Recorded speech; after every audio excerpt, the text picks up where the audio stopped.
Scooby-Doo, cadê você? O sucesso de Scooby-Doo foi tão grande que a Hanna-Barbera criou uma verdadeira fábrica de desenhos com a mesma estrutura. Veja nesse vídeo 6 desenhos que mais fielmente seguiam essa fórmula de jovens com seu mascote em aventuras e mistérios.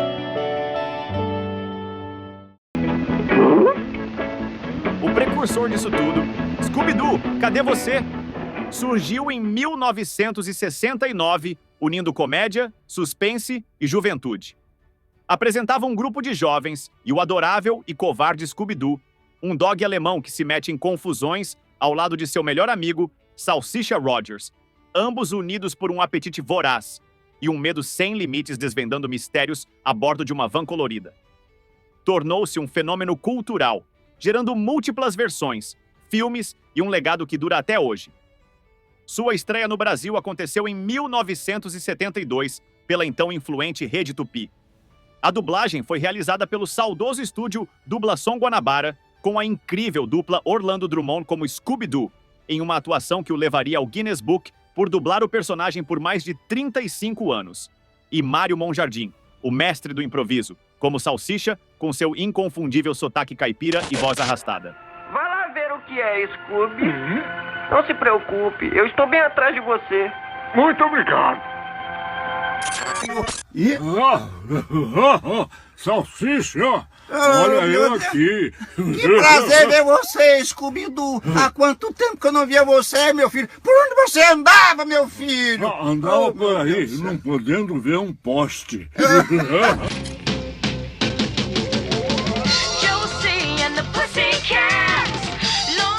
Josie e as Gatinhas foi inspirado nas personagens criadas pela Art Comics em 1963. O desenho trouxe à vida um trio musical feminino, acompanhando as aventuras de Josie, Melody e Valéria, a primeira afro-personagem feminina americana a estrelar uma série de desenhos animados. A banda Josie and the Pussycats, nas horas vagas, se transformava em detetives, enfrentando mistérios e vilões. Havia também o Rhode Allen e os irmãos empresários Alexandre e Alexandra, que promoviam o grupo, e o Sebastian, o felino de Alexandra e mascote da banda, é quem muitas vezes roubava o show.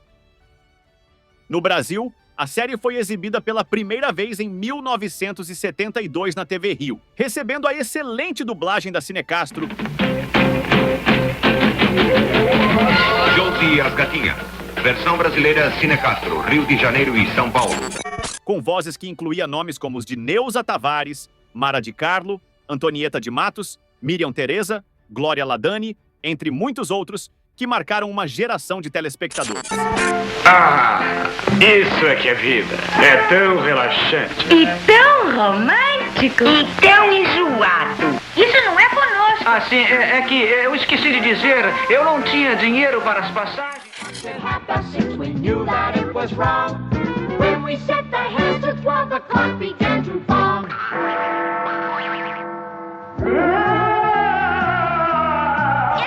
Fantasminha Legal.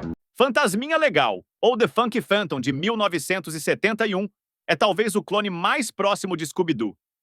3 adolescentes, Hugo, Alice e Silvio, e seu cachorro Elmo, ficam presos em uma mansão durante uma tempestade. Ao acertarem um relógio antigo para a meia-noite, libertam o fantasma de um patriota da Guerra da Independência dos Estados Unidos chamado Jonathan Wellington Muddlemore, ou simplesmente Mudsy, o fantasminha legal, junto com seu gato Boo. A partir daí, o grupo passa a resolver mistérios com a ajuda invisível do fantasma. A primeira exibição nacional aconteceu em 1972 na TV Bandeirantes.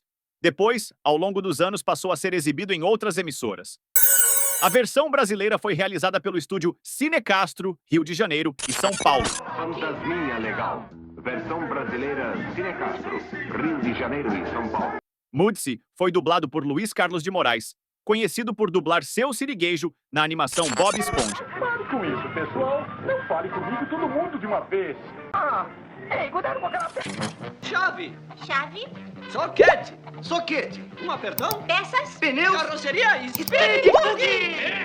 Sou eu! Chispinha ou Speed Bug, de 1973. Speed Bug já mostrava ser mais que um desenho animado comum. era a combinação perfeita de aventura, mistério e humor. O mascote é um bugre falante e com personalidade própria chamado Speed Buggy, ou como chamado por aqui, Chispinha. Ele viaja com 3 adolescentes, Tito, Débora e Mauro, participando de corridas ao redor do mundo, mas sempre acabam tropeçando em planos de vilões e mistérios tecnológicos que precisam resolver. O desenho desembarcou no Brasil em 1974, estreando na Rede Globo. Depois, em 1979, Chispinha migrou para a TV Bandeirantes, onde manteve sua popularidade até 1980. A dublagem ficou a cargo do estúdio A&C São Paulo e contou com talentos como Owney Casarré, que emprestou sua voz ao personagem principal. Meu carburador.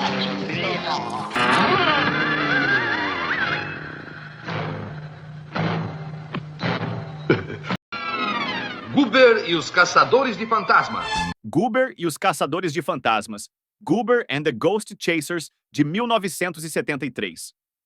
Semelhante ao grande sucesso Scooby-Doo, Goober centra-se em 3 adolescentes, Ted, Gilly e Tina, e seu cachorro Goober. As crianças da família Dó-Ré-Mi aparecem como co-protagonistas da série. O diferencial era que Goober tinha o poder de ficar invisível quando estava com medo, o que acontecia o tempo todo. Eles viajavam em busca de furos de reportagem sobre fenômenos paranormais e desmascaravam fantasmas falsos. No Brasil, a série foi apresentada em 1974 pela Rede Globo. Depois, nos anos 80 pela TV Bandeirantes e Manchete. A versão brasileira foi da A&C São Paulo e a voz de Goober foi realizada por Owney Casarré. Quem tem medo de fantasma? Isso é ridículo,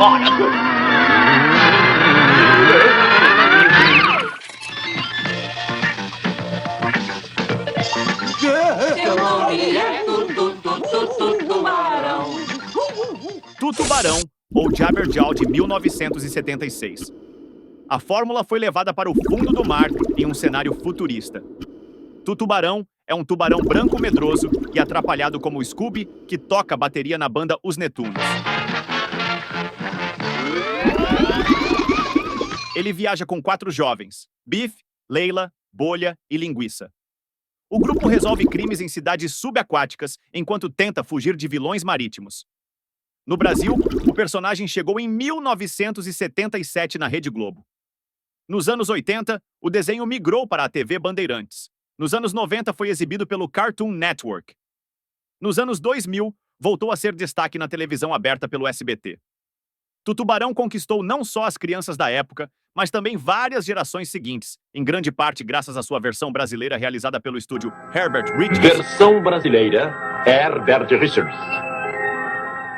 O ponto alto foi a voz do próprio Tutubarão, interpretado pelo icônico e saudoso Ionei Silva, que conseguiu criar uma voz falsetada e caricata que ficou gravada na memória afetiva de milhares de espectadores. Ei, quero apertar a mão de um verdadeiro herói? Um pouquinho mais de respeito, seu monstrinho. Não tem mais respeito. É o maior. E você, quando assistiu esses desenhos, qual o que você gosta mais? Deixe nos comentários. Obrigado por assistir. Não esqueça seu like, se inscreva no canal e ative o sininho das notificações.